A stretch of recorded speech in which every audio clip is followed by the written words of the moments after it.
So here we are standing outside of Mohawk TV studios with Al Arbor-Daibo. You have a big tournament coming up, and of course I'm modeling off the jerseys that they're going to be wearing this coming weekend. So Al, tell me a little bit about what's going on.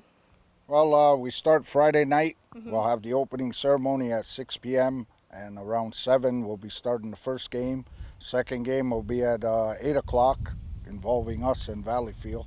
And then Saturday it starts 10 o'clock in the morning and it'll run all day to 10 o'clock at night. Wow. And on Sunday it starts about 10 or noon depending on a certain game that has to be played, and it ends all at 6. Okay, so it's a pretty long weekend. You're going from Friday till Sunday night. It's all in what we always did before, nothing different, and hopefully the results come out the same also. We won in 98 and 2004. Hopefully we can do it again. What kind of teams can Kahnawake expect to be coming out? Good ones, I guess, but some have been having a hard time finding players because of the time of the year, people going on vacation, hot summertime, kids tournaments, combination everything. But it should be good competition, and it's up for grabs. There's no favorites in this. So you've got like Valleyfield, Kahnawake, Montreal, some of the teams. 2 Aguasasne teams, the Man Masters and the Aguasasne Warriors, run by Larry King. Okay. So Sounds good. we almost had a second team from town, but I asked the owner and he rejected. Okay, well, c'est la vie, right? Yeah. Now, will there be a cover charge? It's going to be held at the sports complex, obviously, and there's going to be a barbecue and things like that going on? Well, we're going to have some stands outside. Some people offer to make Indian tacos, and some are going to be making sausage with peppers and onions.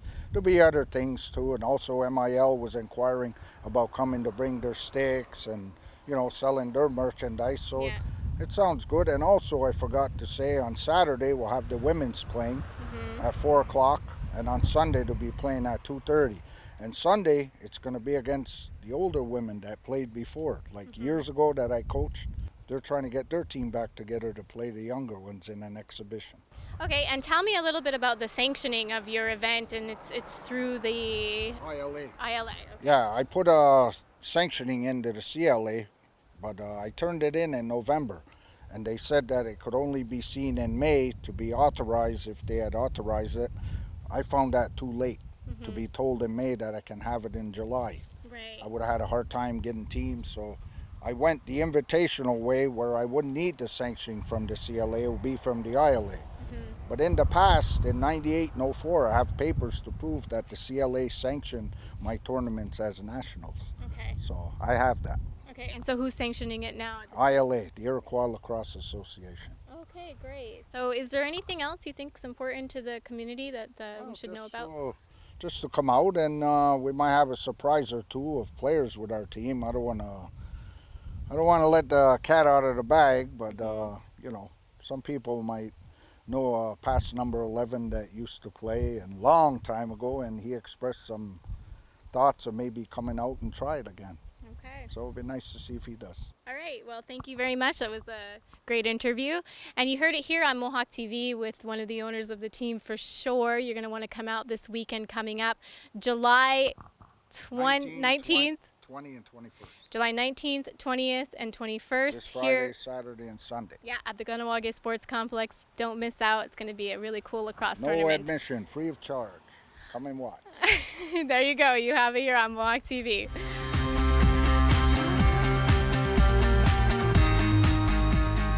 And you're watching Mohawk TV, and today we're standing here with Barry Alfred, a community member who's recently been inducted into the Lacrosse Hall of Fame. So Barry, give us some details. How did this all come to fruition, and how do you feel? Well, I guess how it came about was a lot of years of playing lacrosse, participating in a sport that I love. And I said in the past that you don't really know what you've accomplished until something like this happens. Like you look back and you reminisce on, well, this happened throughout your whole career, and these are your accomplishments, and these are your statistics. And then lo and behold, then you look and somebody nominates you, and there's a little bit of a period of anxiety to sit, that went through my mind also. Always, did I do enough in the game to deserve this? Mm-hmm. Versus who is in the Hall of Fame already, stuff like that. So there was a period of time, I was anxious and waiting, and it was announced a few weeks back in Aguesasne, Lacrosse Summit, and a kind of weight was lifted off my shoulders, so to speak, Mm-hmm. and I'm fine with it now. So, give me a few details, like who nominated you and what was it based on? Uh, Al Arbor Daibo, a good friend of mine, uh, who's on the Lacrosse Hall of Fame here for Ganawage, nominated me, and he contacted me and told me that he's nominated me and be prepared that we're going to be coming forward with questions and you know getting information from myself, family, and my peers that I've played with to gather the information for the package that has to be submitted to the Hall of Fame committee. And it was a process Mm-hmm. because back then we don't have the technologies as we didn't have the technologies we have today, and it was a lot of going back in memory to what was accomplished and contacting some people. Like there's a support letter from Quebec Lacrosse Association, Mr. Pierre Filion, who back then was still in that position in the 70s and still is today. So that was a bonus that he had a lot of recollection of what I did, and he gave a nice support letter to that Mm-hmm. effect. And it took time to get it all together, and we made the deadlines, and it was submitted, and that's where we are here today. Awesome. So, how does that make you feel? Uh, it, it's a great feeling that you're recognized, or I'm recognized with all the other players that are in the Hall of Fame, along with all the community members, Mohawk players that are in there now that I've watched play lacrosse myself. And it's a great feeling that you're put in that same category as them, that you didn't realize it while you were playing, that you were moving in that direction to be part of the elite group of lacrosse players here in Ganawage, Aguesasne, and throughout Ontario. Mm-hmm. So it's quite a feeling to be recognized, really, honestly. Great. Um, Off the cuff, do you know how many other people from Ganawage are in the Lacrosse Hall of Fame? Uh, not exact numbers, but I would think there's at least better than 10, between 10 and 20, I think, that are in there now.